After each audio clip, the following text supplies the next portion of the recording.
Nathan Carter leaned back against the worn bench at Fire Station 12, the scent of smoke and soot lingering faintly in the air. His dark skin glistened under the Los Angeles sun, a testament to hours spent fighting blazes that threatened to consume lives and livelihoods.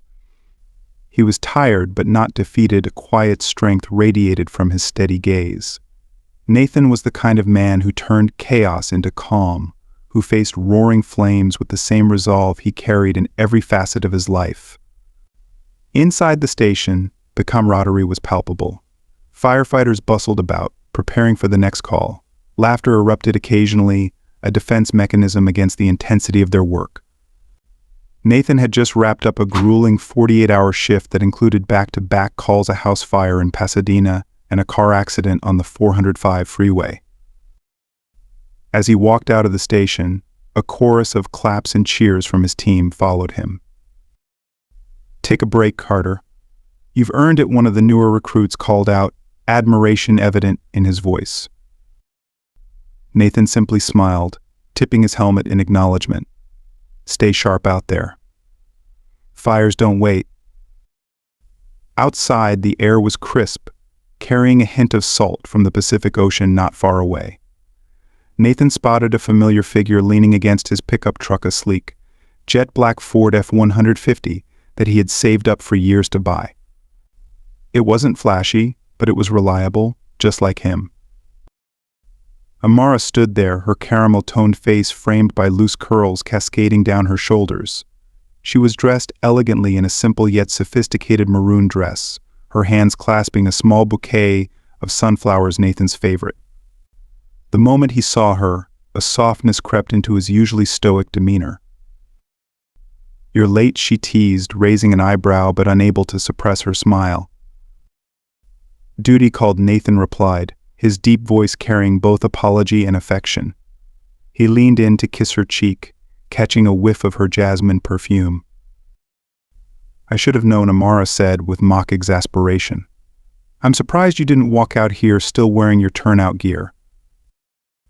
Nathan chuckled, but the laughter quickly faded as he noticed the slight furrow in her brow. "You're worried," he stated simply, his tone shifting to one of quiet understanding. She sighed, placing a hand on his chest. "Nathan, every time you go out there, I can't help but wonder if I'll get a call saying you didn't make it back. I'm proud of you, but sometimes I wish you'd think about yourself for once." Nathan took her hand in his thumb tracing small circles on her palm. "I do think about myself, and you're a big part of that, Amara. But this is who I am. I can't turn my back on people who need help." Her eyes softened, though the worry lingered. "I know, that's why I love you, but promise me you'll be careful. You can't save the world if you burn out in the process." Nathan nodded, his lips curving into a reassuring smile. "I promise." The couple made their way to a small bistro in Westwood, a favorite spot nestled between boutique shops and leafy trees. It was their sanctuary, a place where they could momentarily escape the weight of their respective careers. Amara worked as an interior designer, her creative mind always buzzing with ideas. But tonight she wanted to focus on Nathan. Over a candlelit table, they laughed about the trivialities of their day. Amara recounted a particularly stubborn client who couldn't decide between two shades of beige for their living room. "And I told him," she said, gesturing animatedly, "Sir, they're practically identical. Just pick one, and I promise your life won't change." Nathan chuckled, his deep, hearty laugh echoing softly in the cozy space. "Sounds like you saved his life in your own way." "Not quite as dramatic as what you do," she quipped, her smile fading slightly. "But enough about work. How are you really doing, Nathan?" He paused, his fingers tracing the rim of his water glass. "I'm okay. There are days when it feels like too much, you know. The calls we get, the things we see, it stays with you. But then I remember why I do it, why I can't stop." Amara reached across the table, her fingers intertwining with his. "And that's why I'll always stand by you, even if it scares me sometimes." Their moment was cut short by the sharp, insistent beep of Nathan's pager. He instinctively reached for it, his eyes scanning the alert massive structure fire, Brentwood. Multiple residences affected. Possible entrapment. Amara saw the shift in his expression, the determination that overtook his features whenever duty called. "Nathan, no," she whispered, gripping his hand. "It's not my shift, but they need every hand they can get," he replied, already standing. Her voice trembled. "Let them handle it. You're exhausted. Someone else can go." He bent down, cupping her face gently. "Amara, people are in danger. If I don't go, who will? Every second counts." Tears welled in her eyes, but she nodded, knowing she couldn't stop him. "Just come back to me. Promise me that." "I always do," he said, his voice steady. The drive to Brentwood was tense. Nathan weaved through traffic, the city lights reflecting off his windshield. His thoughts raced as he mentally prepared for what awaited him. Fires in Brentwood were no joke, massive homes filled with flammable materials, often with people trapped inside who believed their wealth made them invincible. When he arrived, the scene was chaotic. Fire trucks lined the streets, their lights flashing red and blue against the dark sky. Neighbors huddled outside, their faces pale with fear. Nathan immediately reported to the incident commander, who briefed him on the situation. "The fires spread to 3 homes so far. We've got teams inside 2 of them, but the third, the largest one, is fully engulfed. There's a man trapped on the 2nd floor. We're short on air tanks and personnel. It's bad, Carter." Nathan didn't hesitate. "I'll go." The commander looked at him, knowing Nathan's reputation for being both brave and borderline reckless. "You sure? It's a hell of a risk." Nathan's reply was firm, "I'm sure." As Nathan suited up, the heat was palpable even from a distance. Flames licked at the sky, their roar drowning out the cries of onlookers. The air was thick with smoke, acrid and suffocating. He entered the mansion with a controlled urgency, his breathing steady despite the chaos. The opulence of the home was barely discernible through the haze, marble floors now cracked and charred, crystal chandeliers melting into grotesque shapes. "Help, somebody help me." The voice was faint but desperate. Nathan followed it, navigating through collapsing beams and walls that groaned under the pressure of the fire. He found the man in a corner of the 2nd floor bedroom, clutching a window frame as if it were his lifeline. Walter Grant, a man whose face Nathan recognized from countless headlines and magazine covers, was trembling like a child. "Hang on," Nathan called, his voice cutting through the roar of the flames. Walter's eyes widened in relief. I thought no one was coming." "I'm here now," Nathan said firmly. "We're getting out of here." As Nathan secured Walter in a rescue harness, the floor beneath them groaned ominously. Time was running out, but Nathan's focus never wavered. With every step back toward the exit, he shielded Walter from falling debris, ignoring the searing heat that threatened to consume them both. "Stay with me," Nathan said, his tone both commanding and reassuring. Walter clung to him, his breaths ragged. "You're risking everything for me. Why?" Nathan glanced at him briefly, his eyes blazing with conviction. "Because that's what we do. No one gets left behind." Nathan's hands were steady on Walter Grant's harness as they reached the staircase. The air was thick, choking with smoke, and the heat pressed against them like a suffocating blanket. Nathan's ears rang with the groans of the collapsing structure. Walter clung to him, his breathing shallow, fear etched into every line of his face. "We're almost there," Nathan said, his voice calm but firm, cutting through the chaos. "Stay with me, Mr. Grant. Don't stop moving." Walter nodded weakly, his legs trembling beneath him. Every step felt like an eternity. The fire roared around them, consuming everything in its path. Nathan's training took over. He scanned for the safest route, his mind working faster than his racing heartbeat.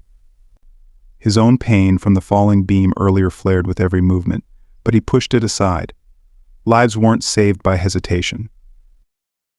Behind them, A loud crack split the air, followed by the sound of a ceiling beam crashing down. Nathan turned instinctively, shielding Walter with his body. The debris missed them by mere inches, sending embers and ash spiraling around them like a fiery storm. Walter's voice was barely audible above the chaos. You should have left me. This house. Everything. It's not worth your life." Nathan tightened his grip on Walter's arm. "Every life is worth it. Keep moving." As they descended the last flight of stairs, the front door came into view, partially blocked by debris. Fresh air was tantalizingly close, the faint light of the street lamps cutting through the haze. But the flames were relentless, closing in on their escape route. Nathan's mind raced. The debris was heavy, the fire spreading too quickly to clear it all. "Stay low," Nathan instructed, guiding Walter toward the gap. "I'm going to make space for us to get through." Walter's voice trembled. "You can't." "Trust me," Nathan cut him off, his tone leaving no room for argument. He grabbed a heavy section of the fallen beam, his muscles straining as he pushed it aside. The heat scorched his gloves, the fabric threatening to give way, but he didn't falter. With one final shove, Nathan created a narrow opening. "Go," now he commanded. Walter hesitated, his fear paralyzing him for a moment. Nathan grabbed his arm and practically shoved him forward. Walter stumbled through the gap, collapsing onto the grass outside. The cool night air hit him like a wave, filling his lungs with relief. Nathan followed, falling to his knees just as the fire roared behind them. He tore off his helmet and gulped down fresh air, the world spinning around him. The sounds of sirens, shouting firefighters, and onlookers filled his ears, grounding him in the moment. Walter turned to him, his face streaked with soot and tears. You saved me," he whispered, his voice breaking. Nathan nodded, his breath still ragged. "That's what I do." The crowd that had gathered erupted in applause and cheers, their faces a mix of awe and gratitude. For them, Nathan was a hero, but for Nathan it was just another day, another life saved, another moment he'd carry with him. The paramedics rushed over, pulling Walter aside to check his vitals. Nathan waved them off when they turned to him, insisting he was fine despite the throbbing pain in his arm and the exhaustion coursing through his body. He wasn't one to seek attention or accolades. As Walter was loaded into an ambulance, he locked eyes with Nathan. "You didn't just save my life," he said, his voice trembling. "You saved everything. I'll never forget this." Nathan simply nodded, his expression unreadable. He stood there for a moment, watching the ambulance disappear into the night. The fire still raged behind him, but he knew his job there was done. He turned and walked away, back toward the fire truck where his fellow firefighters were regrouping. "Carter, you good," one of them asked, clapping him on the back. Nathan forced a small smile. "Yeah, just another day at work." But as he climbed into the truck, the weight of the night settled over him. He stared out the window as they drove away, the flickering orange glow of the fire fading into the distance. He didn't do this job for recognition or gratitude. He did it because he couldn't imagine doing anything else. But this night, something felt different. The look in Walter Grant's eyes, the sheer desperation turned into hope, lingered in Nathan's mind. Nathan stirred as the soft golden light of morning filtered through the thin curtains of his modest apartment. The warmth of the sunlight should have been comforting, but his body ached in ways that made comfort impossible. His right arm throbbed, a reminder of the falling beam from the night before, and his legs felt heavy, as though they had carried the weight of the world. But it wasn't the physical pain that lingered most. The echoes of Walter's cries for help and the suffocating heat of the fire still haunted his mind. He sat up slowly, his feet touching the cool hardwood floor.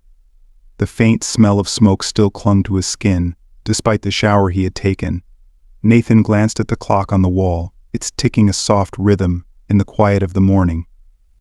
He had been home for only a few hours, yet it felt like an eternity since he had walked out of that inferno with Walter Grant in tow. The familiar sound of a key turning in the lock broke his reverie. Amara stepped in, balancing a brown paper bag and 2 steaming cups of coffee. Her hair was pulled back into a loose bun, and her eyes immediately searched Nathan's face. "You're up," she said softly, setting the bag down on the small kitchen counter. "I thought I'd find you still in bed." Nathan offered a small smile, his voice hoarse. "Couldn't sleep.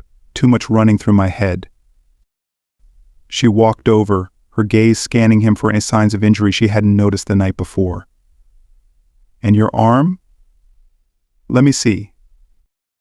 He held it up reluctantly, the bruising now visible and angry looking.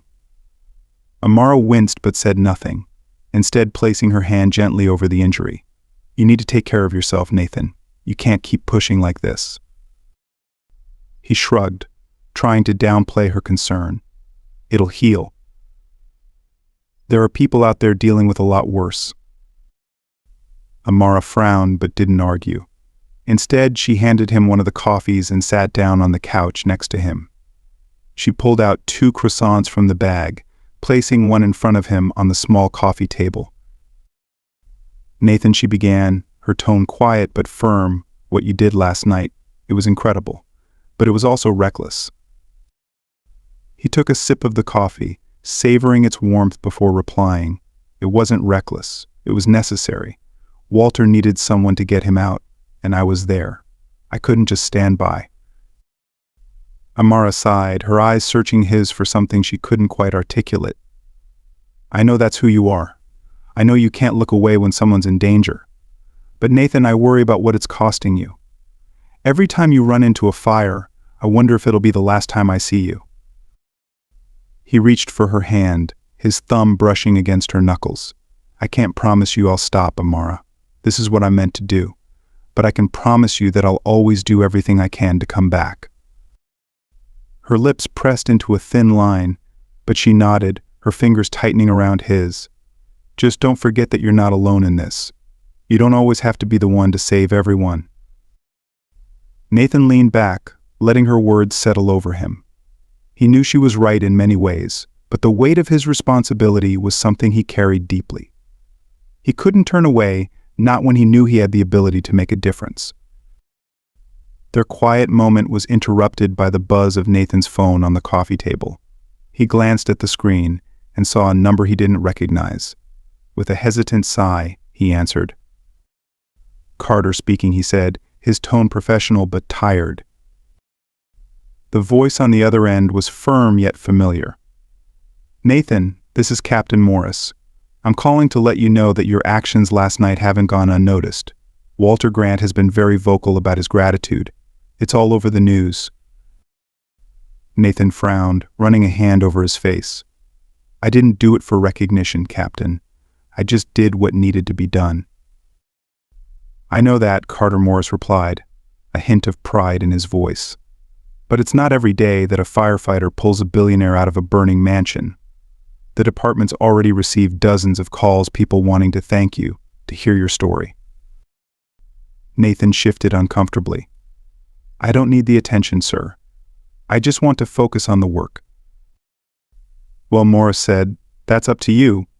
But something tells me this won't be the last you hear about it. Take the day to rest. You've earned it." Nathan hung up, setting the phone back on the table with a sigh. "Everything okay?" Amara asked, her brows knitting together.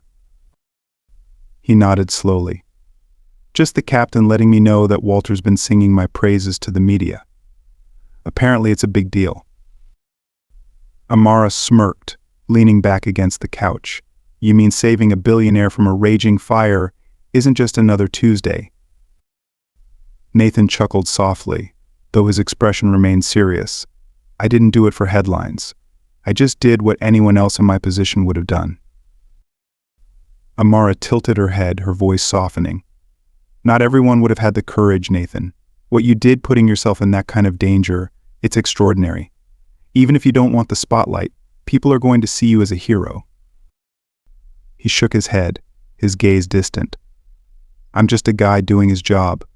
The real heroes are the ones who don't make it out."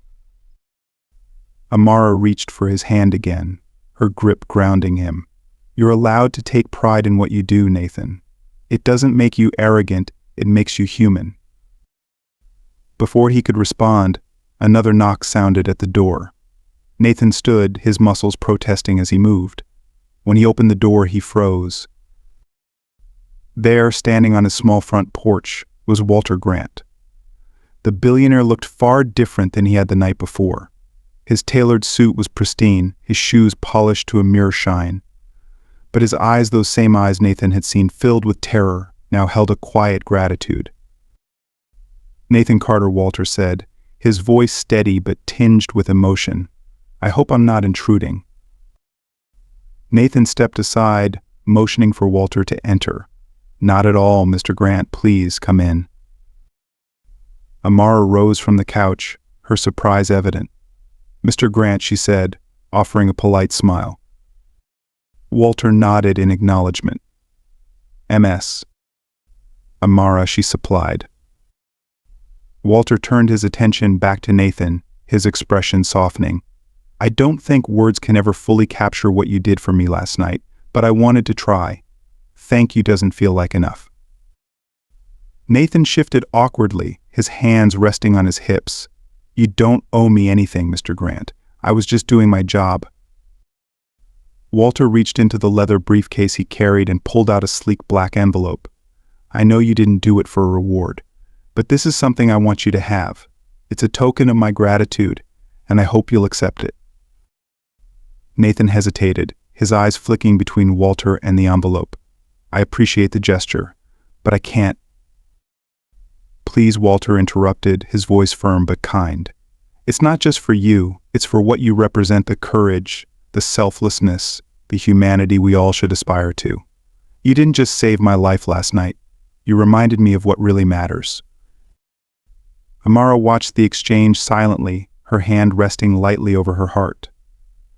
Nathan glanced at her, and she gave him the smallest nod of encouragement. Reluctantly, Nathan reached for the envelope, its weight surprising in his hand. He opened it to find a check, $1 million. "Mr. Grant," Nathan began, his voice low with disbelief. "This is—" "It's more than just money," Walter said, his tone resolute. "It's an invitation. I have an idea, a vision for something bigger than myself, and I want you to be a part of it." Nathan's eyes met Walter's, a mix of confusion and curiosity swirling in his gaze. Whatever came next, he knew his life was about to change forever. Nathan sat back on the worn couch, the black envelope still heavy in his hand. The check inside felt like a paradox, both an extraordinary gift and an overwhelming responsibility.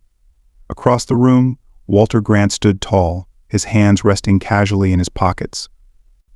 Though his outward appearance was polished, his eyes betrayed a lingering vulnerability from the night before. Amara remained seated nearby, her expression a mixture of curiosity and quiet concern. "Mr. Grant," Nathan began, his voice steady but cautious, "I don't even know where to start. $1 million it's life-changing. But I don't think I can accept this. It feels too much." Walter's lips curled into a faint smile, though there was no humor in his expression. "Nathan, you didn't hesitate to risk your life for mine. That's a debt I can never fully repay, but this check isn't about settling a debt. It's about acknowledging the kind of person you are, the kind of person the world needs more of. And it's not just a gift, it's an opportunity." "An opportunity," Nathan echoed, his brow furrowing. Walter stepped closer, his presence commanding yet disarming. "I've spent decades building wealth, accumulating properties, and making investments. But last night, when I thought I was going to die, none of it mattered. Not the cars, the houses, the bank accounts. The only thing I could think about was what I hadn't done, the lives I hadn't touched, the good I hadn't yet achieved. You changed that for me, Nathan. You gave me a second chance, and I want to use it wisely. But I need your help." Nathan shifted uncomfortably, the weight of Walter's words settling over him. "I'm not sure what you mean. I'm just a firefighter. I'm not a businessman or a philanthropist." Walter chuckled softly, shaking his head. "That's exactly why I need you. You see, I've decided to start something new, something that focuses on making a real, tangible difference in people's lives.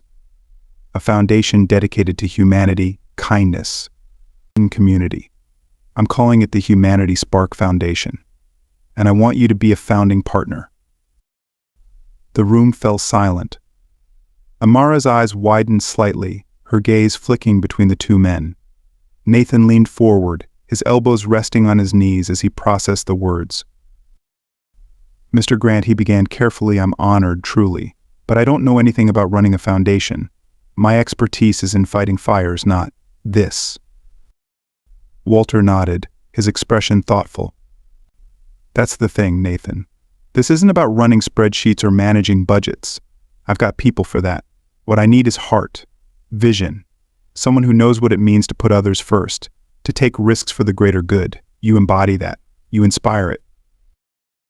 Nathan glanced at Amara, searching for some indication of what she thought.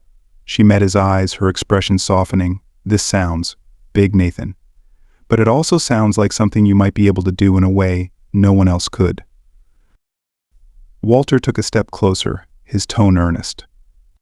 Think about it. Together we could create programs to support first responders, fund housing for displaced families, provide mental health resources for those in need. We could do so much good. And your voice, your story, it would inspire others to join us. Nathan sat back, exhaling slowly. This is a lot to take in. I've spent my entire life doing one thing, running into fires, pulling people out. This feels like a whole new world. Walter offered a kind smile. It is a new world, but you've already proven you can handle the heat literally and figuratively. I'm not asking you to decide right now. Take your time. Think about what this could mean for you, for the people you've dedicated your life to helping. Nathan nodded, appreciating the lack of pressure in Walter's tone. I'll think about it, I promise. Walter extended his hand, his grip firm but not overpowering. That's all I ask. And no matter what you decide, you've already done more for me than I could ever repay. As Walter left, the sleek Maybach pulling away from the curb, the weight of the encounter lingered in the air. Nathan sank back onto the couch, his head resting against the cushion. Amara sat beside him, her hand finding his. You okay? She asked gently. He let out a short laugh, though it lacked humor. I'm not sure. This feels surreal. 1 minute I'm pulling him out of a burning house, and the next he's offering me $1 million and a spot in this grand plan to change the world. Amara squeezed his hand. It's a lot, I know, but Nathan, you've always been about more than just fighting fires. You care so deeply about people, it's part of who you are. Maybe this is a chance to make an even bigger impact. He turned his head to look at her, his expression conflicted. But what about the station, the team? That's been my life for so long. How do I just step away from it? You don't have to decide that right now, she reminded him. Just think about what makes you feel fulfilled. What would make you proud? Nathan fell silent, his mind turning over the possibilities.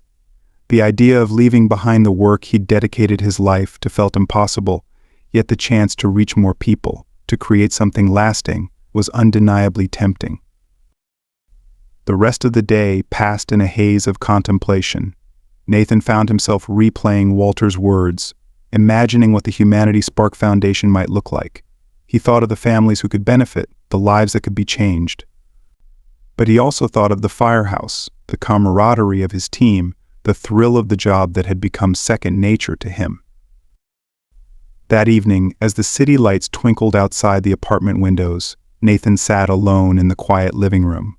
His fingers brushed over the black envelope on the coffee table, the check still inside. $1 million.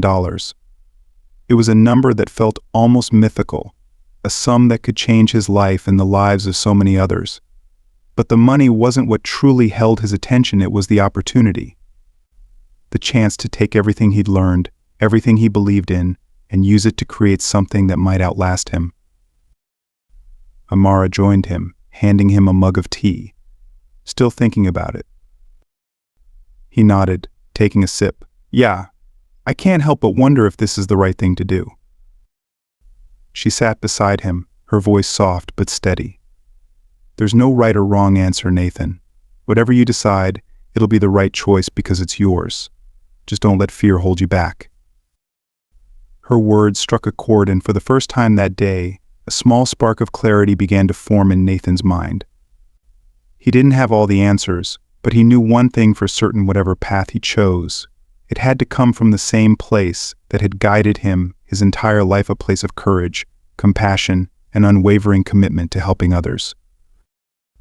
As the night deepened, Nathan leaned forward, his elbows resting on his knees, and let out a long breath. The road ahead was uncertain, but for the first time it didn't feel overwhelming. It felt like a challenge he was ready to face, one step at a time. The following morning, Nathan woke with a clarity he hadn't expected.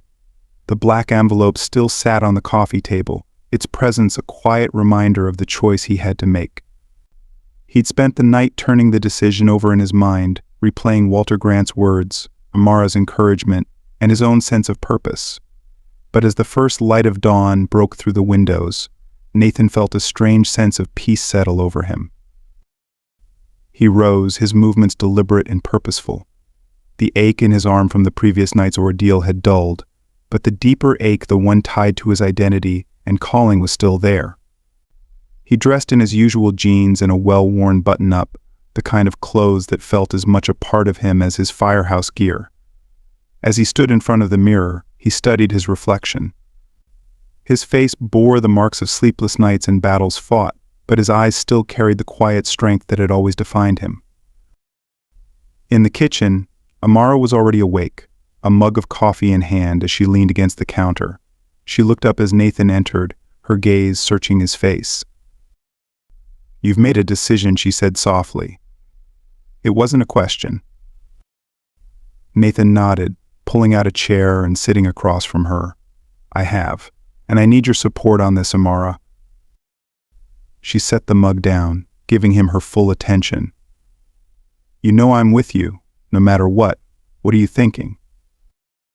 He hesitated for a moment, then spoke, his voice steady. "I've thought a lot about what Walter said about the foundation, the opportunities, the impact we could make. And it's tempting. It's more than tempting, it's an incredible offer. But it's not my path." Amara's brows knit together slightly. "Not your path." Nathan leaned forward, his hands clasped together on the table. "Amara, I became a firefighter because I wanted to save lives. Not in a big, abstract way, but directly personally. I wanted to be the one pulling people out of danger, giving them a second chance. It's what I'm good at. It's what I was meant to do." She studied him, her expression unreadable. "So you're going to give it up? The money, the foundation. Everything?" Nathan nodded. "Yes, because while those things are amazing, they're not why I wake up in the morning. They're not why I run into burning buildings. I don't want to trade what I love for something that, deep down, wouldn't feel right for me." Amara reached across the table, taking his hand in hers. "You're a good man, Nathan, and I think you're making the right choice for you." He exhaled, relief washing over him. "Thank you." The decision made, Nathan placed the black envelope carefully into his jacket pocket. He knew what he had to do next. It wouldn't be easy, but it was necessary.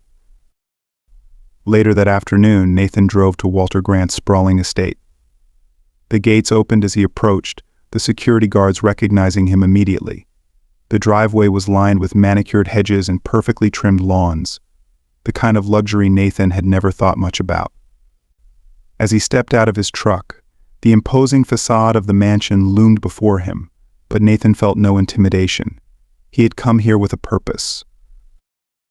Walter met him at the door, dressed casually this time in slacks and a sweater.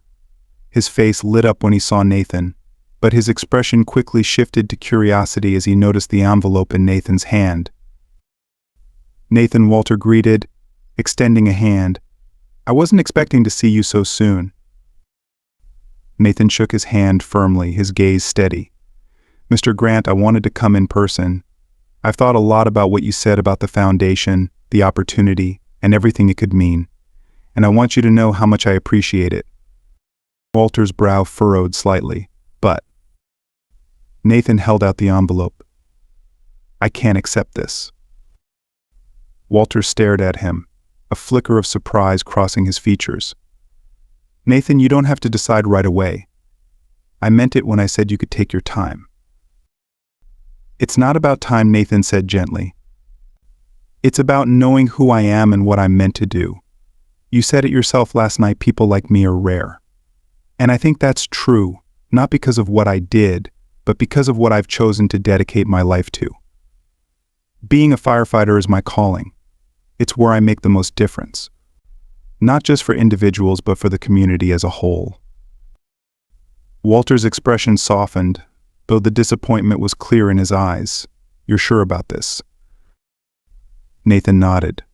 "I am, and I hope you'll understand.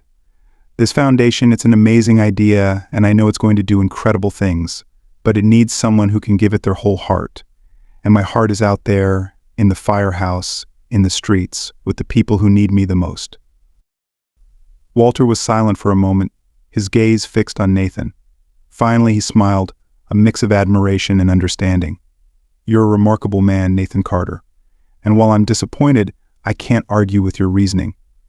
The world needs people like you, exactly where you are." Nathan relaxed slightly, his shoulders easing. "Thank you. That means a lot." Walter extended his hand once more, and this time the gesture carried a deeper weight. "If there's ever anything you need, anything at all, you know where to find me." Nathan shook his hand, gratitude shining in his eyes. "I appreciate that, Mr. Grant, and I hope the foundation becomes everything you envision it to be." As Nathan left the estate, a sense of peace settled over him. The weight of the decision had lifted, replaced by the certainty that he was staying true to himself. The world of wealth and influence might not be his, but he had something far greater, a purpose that burned as brightly as any flame. Back at the firehouse, Nathan walked in to find his team gathered around, sharing stories and laughter. The familiar smells of coffee and equipment oil filled the air, grounding him in the life he loved. One of his colleagues clapped him on the back. "Carter, you're back. Thought you might have gone all Hollywood on us after last night," the man joked. Nathan laughed, shaking his head. "Not a chance. This is where I belong." As he settled into his seat, Nathan felt the full weight of his decision settle comfortably around him. He had chosen the harder path, the one filled with uncertainty and sacrifice. But it was also the path filled with meaning, connection, and the quiet satisfaction of knowing he was exactly where he was meant to be. In a world where material wealth often overshadows true purpose, Nathan Carter's story serves as a powerful reminder of what truly matters: courage, compassion, and the unwavering commitment to help others. His decision to remain a firefighter, despite the lure of wealth and prestige, speaks volumes about the values that define real heroism. It's not about fame or fortune, it's about showing up for people when they need you the most. Nathan's journey challenges us to reflect on our own lives. What would we do in his shoes? Are we prioritizing what's truly important: family, community, and kindness, or are we chasing things that, in the end, may not bring us lasting fulfillment? His story reminds us that purpose comes not from what we have, but from what we give. If this story inspired you as much as it did us, please take a moment to like this video. Your support helps us share more impactful stories like Nathan's. Don't forget to subscribe to our channel so you never miss another tale of courage and humanity. And if you feel moved, share this video with someone who needs a little inspiration today. It might just change their perspective. We'd love to hear your thoughts. What did Nathan's choice mean to you? Can you relate to his journey? Leave a comment below and share how this story has impacted you. Let's start a conversation about what it means to lead a life of purpose and kindness. Together we can spread these powerful messages far and wide. Thank you for being a part of our community.